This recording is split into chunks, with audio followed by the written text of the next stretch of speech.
let's talk about the top 10 expected Nationals deck lists. These are lists that you absolutely have to be prepared for going into your Nationals.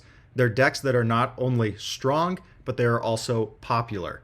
For example, like Life Recovery Girl is extremely strong, but she's not extraordinarily popular. So there's a chance you go to Nationals and you just don't even play Recovery Girl. However, all of these lists in my top 10 are deck lists that I strongly expect you to be playing some iteration of this list at Nationals, either in Swiss rounds or if you make top cuts, in top cuts. Right, so they're very, very popular and they're very, very strong.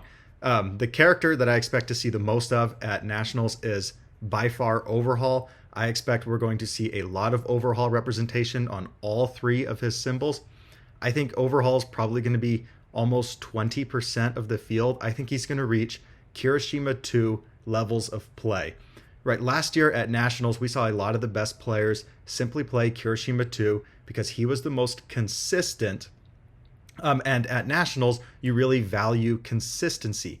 You don't want to be based on a luck, you don't want a luck-based deck or a matchup-based deck. Overhaul is good into almost all matchups, really shows off the skill of the pilot who's playing Overhaul. You can kind of wiggle yourself out of lots of bad situations and pull out wins that you shouldn't have pulled out. So I think Overhaul, we're going to see him on all three of his symbols. If we have 300 players there, expect 50 plus Overhauls, at least in my opinion. Then I think we get into this tier of Jiro, Mirio, and Nomu.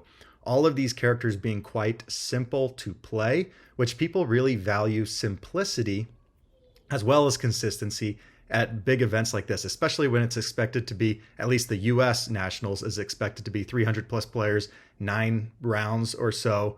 You really want to play these decks where you don't have to constantly be using your brain, and these three characters do that. Although, that's not to say that there's not high skill level rewarded in these players. We've just seen Jacob and like TC top and do very, very well with Nomu with very interesting deck lists and really show off their skill in top cuts. Jiro, also requires skill, when to use her, look at the top two, how to order things.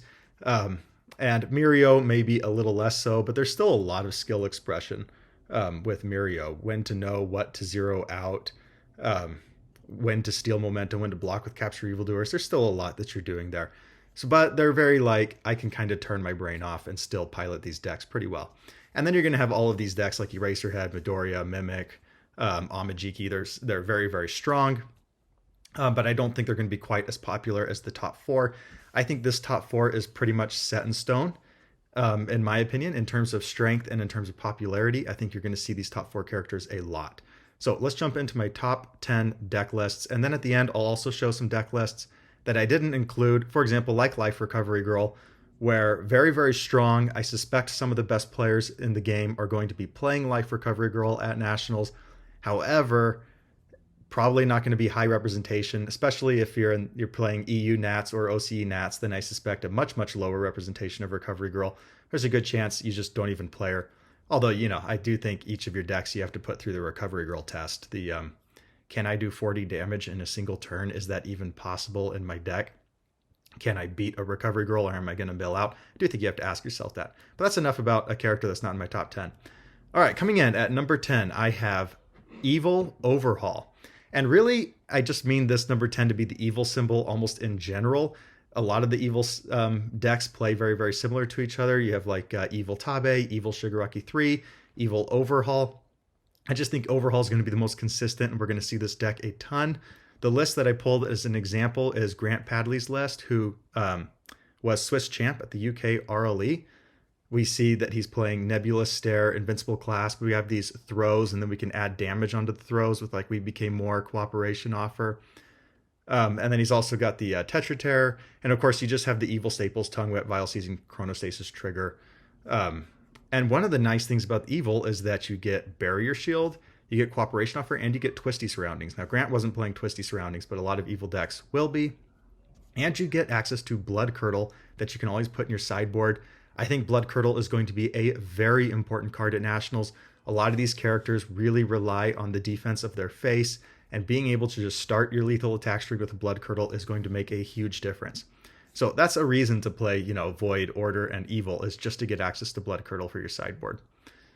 Now, Evil Overhaul going forward, I suspect, will always be playing Maximum Overhaul. Being that the weakness of the evil symbol is your lack of draw, Maximum Overhaul allows you to draw from your stage. Of course, we already love Nebula Stare. One of the great things about Nebula Stare is it says you can build it down instead of putting it in your momentum. So you can just build down your Nebula Stairs, use your Maximum Overhauls, pick back up your Nebula Stairs. You get Reconstruction to build things face down. Loving Father you can use with Nebula Stare because it only shares one with Overhaul. So you just put a Nebula Stare on top. Now you use your Loving Father, just grab it into your hand. There's a lot of neat things we can do here. In general, the evil symbol kind of relies on throws to get around the lack of speed that Overhaul gives. But I do suspect we're going to see a lot of the evil symbol simply because Runaway, Blood Curdle, Showdown, Barrier Shield, Cooperation Offer. There's so many nice things that this symbol gets. And Grant was using Mastermind's Apprentice instead of the... I can't remember what it is. It's the 2-diff high block that says you can lose a health for a damage or destroy a foundation for a damage. You guys know what it is. Number 9, Chaos Amajiki. This character has been extremely popular at almost all the regional license exams this season. He's only been getting better and better and better in terms of his finishes. We just saw an Amajiki get top 4 at the Vegas RLE. It feels like there's always an Amajiki in the top 8. The list I decided to include was Brandon Trigg from EU RLE. The reason I went with this list to show off is because it's a 67 card list, it's a larger list, and so it really shows off all the different tools that Amajiki gets at his disposal. You're using Ice Storm as a momentum dump, also a Breaker 2, which is nice. You get Indiscriminate Shock for a massive bomb, and then of course you can add on the Amajiki damage onto any of these to where you can play 3 massive attacks all in one turn. You get very, very strong defense like Broken Psyche and Decoy Duplicate since you're always going to be having momentum. Just things like that. I feel like we've all kind of seen this Amajiki list. Every Amajiki list is very, very similar to each other, although they all put on their own spin. For example, we've seen that like Death Arms Wallop list. That was very neat. And here at number 8, I've got Void Eraserhead. Now, it seems a little silly to put Void as the symbol for Eraserhead when Death Eraserhead has now won 2 out of 6 RLEs in Season 2. Congratulations to Jose and Kevin for doing so. But I think Void Eraserhead will still be the most popular, and that's why I'm putting it on this list. Although, I do think we're going to see Eraserhead on Death and All pretty frequently as well. You just have to be prepared for your Eraserhead matchup. You have to play test into it and know what you can expect.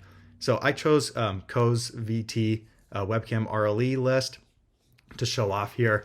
Most of the Void lists are going to be on punches with some non-punches included because the punch keyword on Void, it really lacks solid 4-diff attacks. You get Hardened Jab, but not much more other than that. Jab is very nice in Eraserhead since you make it a 5 mid for 5. You cover up the one weakness of the card, which is the lack of speed. Here we saw Ko using Total Eraser Binding. I have a Void Eraserhead list that I'll be showing in a few days for the decks that I'm considering for the webcam RLE. I'm using a few different cards, but I'll show you that in a little bit. But you get Barrier Shield. You also get Nullify, which is really nice on the Void symbol. You get Unbreakable to be able to full block something. The Void symbol we've really seen actually do well the last 2 RLEs with Midnight. It just feels like all of the cancels that Void gets are very, very strong right now, especially like Night Watch, for example. And Tape, of course, is just one of the strongest 1-diffs in the game at the moment. All right, at number 7, we have Jiro. This list has fallen off a little bit in popularity simply because there hasn't been a lot of new iterations on this list. Set 5, set 4 hasn't really changed the list to a drastic extent. It's still kind of very set 1 and set 2 centered. So it's fallen off in popularity a little bit, but now that we have this big event where results really matter, I think that we're going to see a surge in Jiros. We've already seen that Jiro still has remained pretty popular in like the EU region. Now we have seen people have shied away from the instant explosive release, super greedy air build. The 3 Jiros that topped this season, none of them were playing the instant explosive release build. Now they were all pretty different. For example, we saw like a Gen Con list that wasn't playing any Electric Jolt, was instead playing just a lot of Pillar Swings and Indiscriminate Shocks. And Home Run Comets, just all of the massive killer cards that Jiro gets.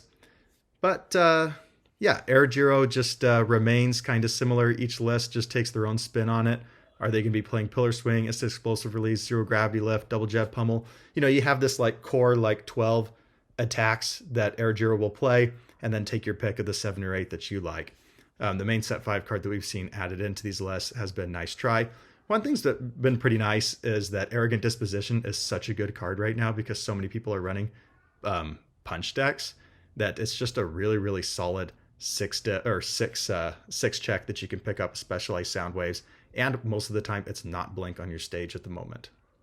I do think Seizing the Advantage we will see come back into lists a lot more for nationals. We've seen this kind of fall off in popularity, but I think it's very, very strong right now, especially with the people running a lot less hate on flips. So I think we'll see Seizing the Advantage come back.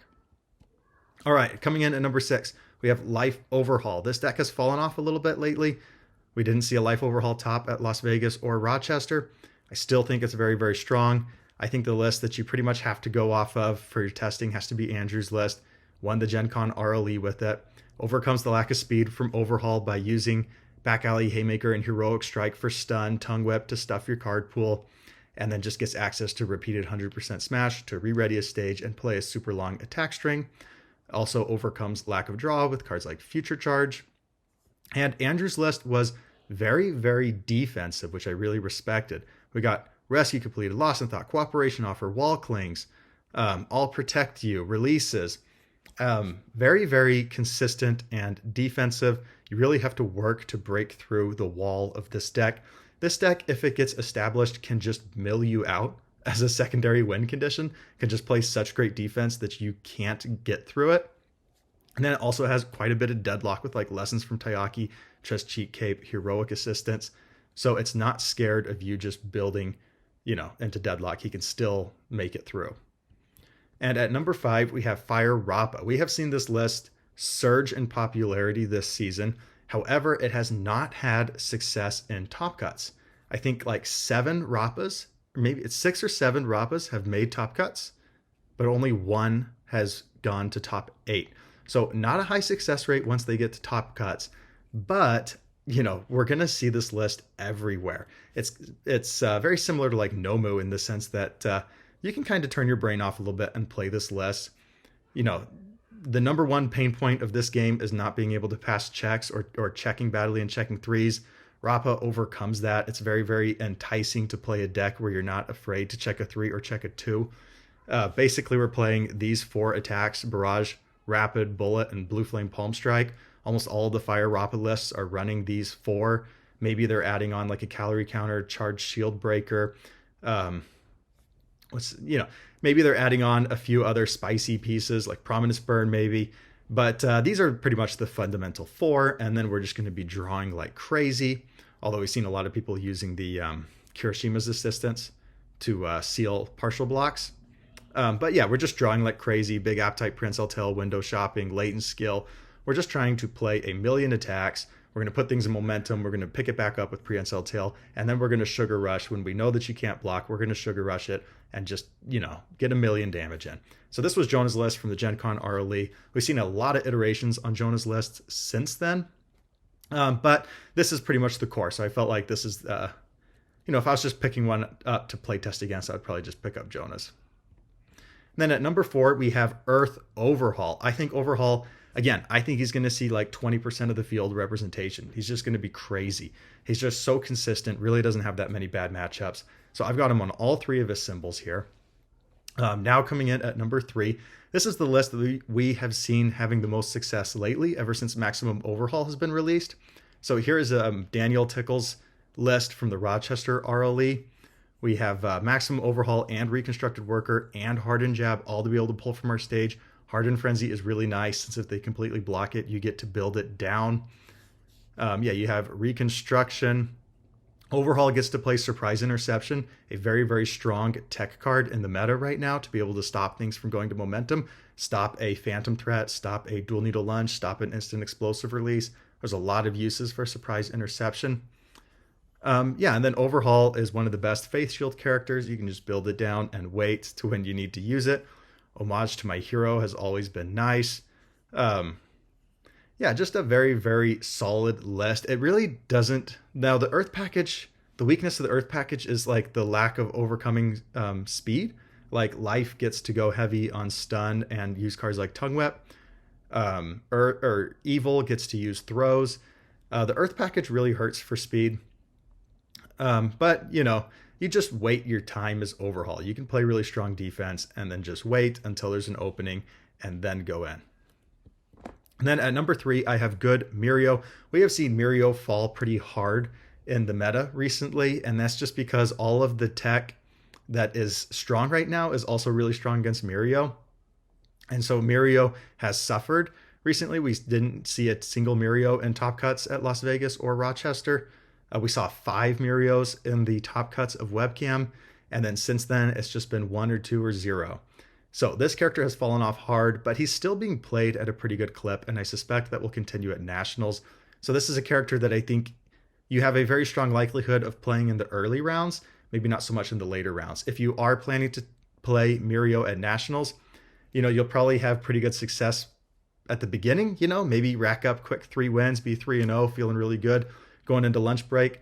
But then after lunch, you're going to be playing decks with everybody having tech pieces for you. It's going to get a lot harder. You're really going to need to push through bad matchups to make it to top cuts with Mirio. I still think it can be done. I still think he's going to see solid representation.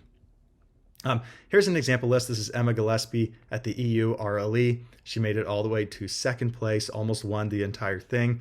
I just thought hers was a very, very well-rounded Mirio list. It was a pretty strong mid-range list. You get Rewind Throttle instead of Harden Jab. You're playing the 3x Phantom Threat. I think Phantom Threat is by far Mirio's best attack. I think it's honestly, I think it's more unfair than repeated 100% smash, but it'll never get hit with the ban because it's Mirio specific. So not where it's repeated, like everybody can use it. Maybe they hit it with the ban if like just Mirio's too strong. I think it would be much easier to hit Phantom Threat than capture Evildoers. But this is just a whole aside. I just think that's nuts. Pull no punches, specialist sound, high value target. You can play pretty defensive as good Mirio. You have really quite a bit of blocking power. And then, of course, you get Mirio to zero something out. She's also playing a copy of Airy to also be able to use momentum for defense and cheerleader for momentum-based defense. Very, very strong list, and I think you can expect to see Mirio. So I have him at number 3. At number 2, I have Earth Nomu. This character does not get dunked on. People don't like getting dunked on. And this character also can just absolutely blow people out of the water on turn 2. He's a very enticing character to play. And, he's nice to play in a 9-round tournament where you can kind of turn your brain off. This is TC's list from the webcam RLE. Of course, TC just topped Vegas as well. And you can see his updates. He took like Barrage down to a 2 and added in Tetra Terror. I think he took out Calorie Counter entirely. But, just go look at my video that I did yesterday where I talk about the Vegas RLE. And you'll see his updated list. But I thought this was just a very solid, basic Nomu build that you can play with and kind of get the feel for how the deck plays. You're getting like strong attack recursion with Muscle Mauler, Barrage, and Jab. Seizing the advantage is awesome to be able to build early and really feel your strings. One thing we've noticed that with Jacob and TC is they're leaving out It Can't Be Fixed and they're going to just Quick to Act and then putting more into their 1 diffs and 2 diffs. Mail bonding, a snack time, Silver. These are all kind of staples that most every Nomu list will have. Learning the standards, very, very strong right now in the meta. I would be shocked if you go to Nationals and don't play 1 Nomu in your 9 rounds. I think you can fully expect at least 1 of your rounds to be against Nomu. You've got to be prepared. And then at number 1, I've got good Jiro. Now, this list has not seen a lot of play this season. But again, I think that's because everybody's playing Undaunted Raid characters. The RLEs, like, they do matter, but not to nearly the extent of Nationals. Like at Nationals, people are going to be sacrificing what they like to play for what they think will win. At RLEs, I don't think anybody's been sacrificing what they want to play for what they think will win. I think they've been playing the things that they want to play. They'll still be very, very strong, but people are still playing with decks that they understand is not giving them the absolute best chance to win. And now that we're at Nationals and everything's on the line, biggest event of the year, if you get top 16, you get to go to the World Championship and get a free trip to Orlando. Um, I think people are going to be piling into Jiro and Overhaul. Good Jiro, of course, gets the Futures now, which is a super unfair card in Jiro. And then you get to follow up with Cannon Blast, which is a weapon charge. So it's just going to be like 15 speed for 20 damage at the end of a string. You can use Airstream Driver to turn off their best foundation. You can use Specialized Sound Wave to do crazy chains. Save a Million Strike is like your instant explosive release on the good symbol, because you can block with it and just put it into your momentum. Very, very strong there. Now you're not playing a lot of defense because you're just trying to blow them up on their turn. Although Nice Try does a very good job. You know, you can commit Nice Try as you feel your string and then just re-ready it back up. Always feels nice there.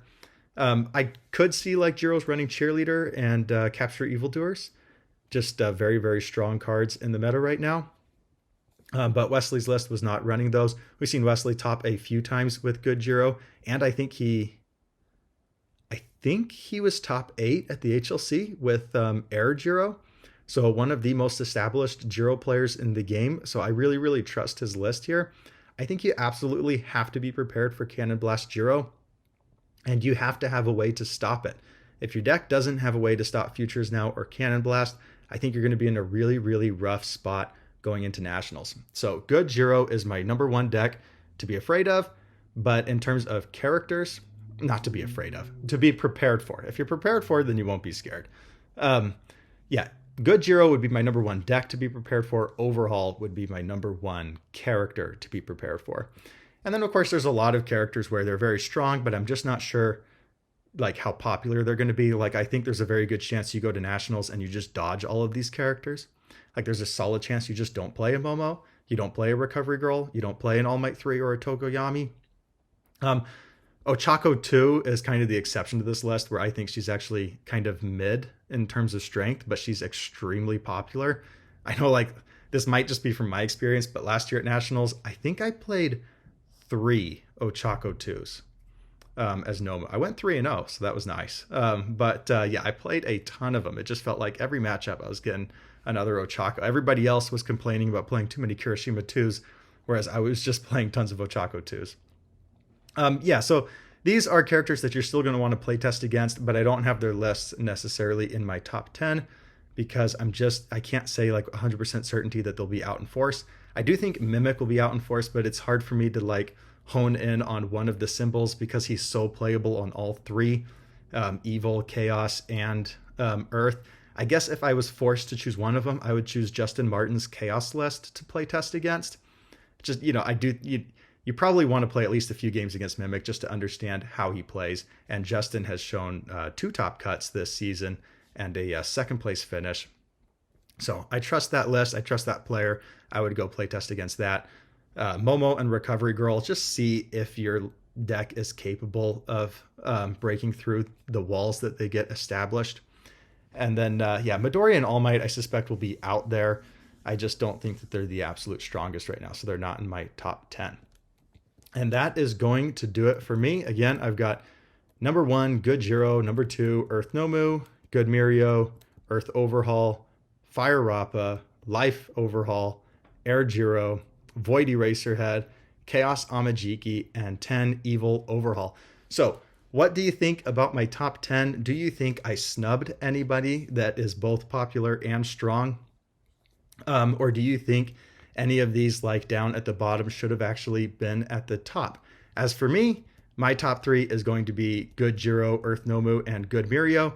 But my top character is, of course, Overhaul. Again, I suspect we are going to see Overhaul representation like crazy and at Kirishima 2 levels. And that is why I have chosen for videos this week. I'm going to do a how to beat Overhaul video and a how to beat Jiro video.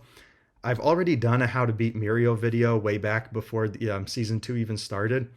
So, it might need some updating, but I'm not going to redo it. I think I've talked enough about Mirio on my channel that nobody wants to hear me talk about him anymore. So I've got how to beat Overhaul and how to beat Mirio coming up, and then I'll also be showing off the decks that I am considering for Nationals. All right, guys, that is going to do it for me. I'll see you guys next time.